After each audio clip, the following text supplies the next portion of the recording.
Olá, tudo bem? Eu gostaria de contar para vocês sobre como eu vim parar nesta área, porque essa história tem tudo a ver com a síndrome de Ehlers. Eu sou formada em pedagogia, mas eu sempre fui professora. Eu tinha uma escola, eu dava aula de inglês por muitos anos. E quando a minha filha mais nova foi para a alfabetização, eu percebi que tinha alguma coisa errada. Ela estava com muita dificuldade de aprender as letrinhas, de colocar as sílabas juntas, de fazer a leitura. E isso foi persistindo ao longo dos anos, fora que ela reclamava também de dores de cabeça, de náuseas, de uma incompatibilidade com números enorme, uma grande dificuldade nessa área. E aí aquilo foi dando uma angústia, porque eu comecei a procurar profissionais, então eu já estive aí do outro lado da mesa e fizemos um teste neuropsicológico que indicou TDAH, mas não era um TDAH tão importante a ponto de precisar de remédios. Fomos na fono, apareceu problema de processamento auditivo central, fizemos o tratamento do processamento, ficou tudo bem. Fui em inúmeros neurologistas para entender aquela dor de cabeça, o que acontecia, aquela náusea. E ela tinha inclusive afasia, ela parava de falar quando ela estava com enxaqueca e ninguém descobria. Muito interessante foi uma médica que eu gosto muito, uma excelente médica, que me disse uma vez o seguinte, falou: Viviane, eu tenho 2 problemas na vida e um deles é a sua filha. Falei: poxa vida, se a senhora tem um dos problemas da senhora é a minha filha, então eu tenho um baita de um problemão na vida, né?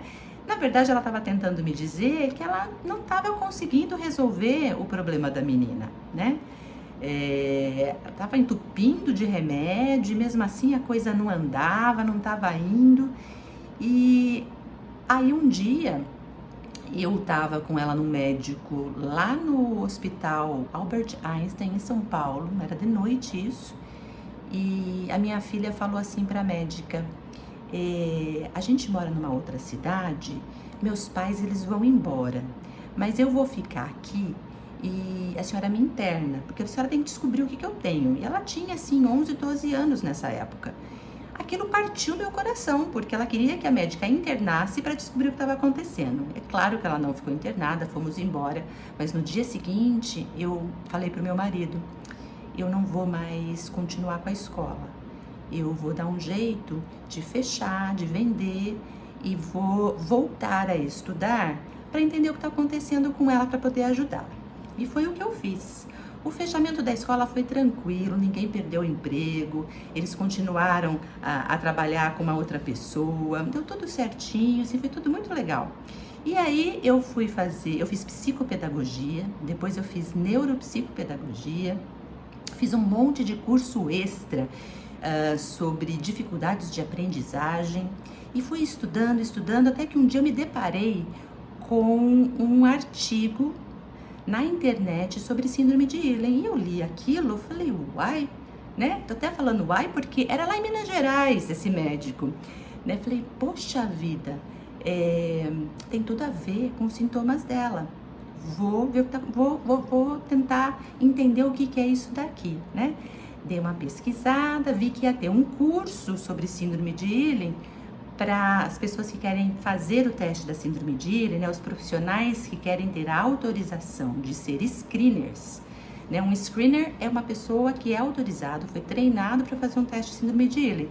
Naquela época tinha que ir até Belo Horizonte, no Brasil todo, era só em Belo Horizonte fazer o curso. Pois eu falei: tá bom, eu vou fazer isso. Fiz o curso e fui para Belo Horizonte, fiz o curso. Foi um curso maravilhoso, que me abriu assim a cabeça para novas possibilidades, né? Trabalho com ele até hoje, todo mundo sabe que eu sou conhecida por isso. E já lá mesmo, já falei: não, vou trazer para cá a menina, já sei que ela tem, não tinha nem feito o teste nela.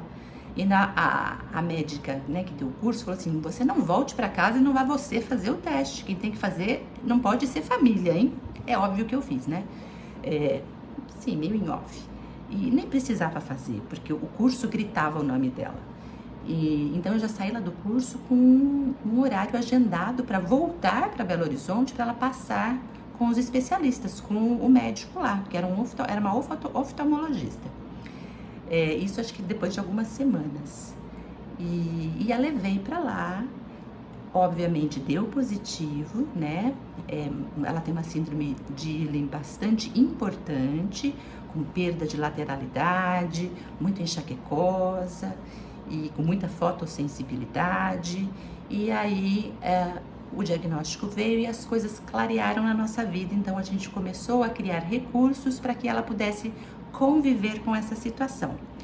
Hoje ela já está maior de idade, mora em outro país, está se formando com 2 titulações na faculdade, né? Tá tudo bem, ela convive com a síndrome de Ewing. Então eu queria contar isso para vocês, para saberem, eu já estive do outro lado da mesa como paciente, já sofri na mão de um monte de profissional, já acabei resolvendo o meu próprio problema e tô aqui hoje graças a isso. Então eu fiz do limão uma limonada suíça e hoje eu tô tentando ajudar o máximo de famílias possível. Fica um abraço para vocês.